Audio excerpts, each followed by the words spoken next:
Okay, so the big moment is here. What do I mean by the big moment? You've got your website and it's got a web shop. What you really want to know is what's happening on that web shop, don't you? You've got all those lovely images of different products or services you're offering. And the key thing for you to now know is anybody interested? Yeah, you might get the small payments on the odd item or another. But wouldn't you like to know who's going to what page and what they're ordering? Well, here we have the solution. Within our analytics setup, we have a list of different products, and we can see the number of items that are actually viewed. Going down, we also have the items added to the cart. So in other words, they've clicked the cart button, and we can also see items purchased. Now we should actually have a record of that from the orders coming in. We also can see the revenue generated, which may be of some use to us. Now, there's not just that information that we can access though.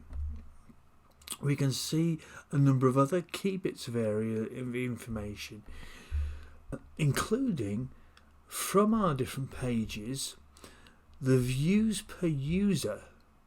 So in other words, has the user gone to certain pages or not? The average engagement time. How long are they spending on that website? Are they just going for a second and then rushing off? Is that what's happening on certain pages where no interest is being taken? Or maybe the customers are spending more time on those pages. Now, if they're spending more time on your key page, then you are onto something. Maybe it's that deal that you've put out, that promotion you've put out, that you can now see the information being delivered to you. You've also got the conversions. They also might be interesting to you. You can actually see conversions and you could potentially see the revenue. So all this information could be set up within analytics to give you this information. If you haven't got it set up by now, maybe it's time to consider it. Now, we can also see the views per item, first visits and predicted top spenders. Now, I talked about top spenders on another video, but the first visit may be made on a different device to a second one. So, for example, you might be using a desktop and then you might go to a mobile, and the mobile might be a set up for additional things, payment information and purchase information. So these are all areas that you can actually get information on. When you actually ask for a report, ideally probably once a month, you'll get some idea of the traffic on your site.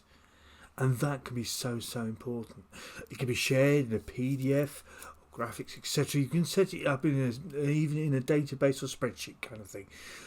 The information can be presented in the way you need to receive it, and that has to be important. The analytics can be set up like this to get the information that you need, and that's why I would recommend getting analytics installed onto your site so that you can get information about your site.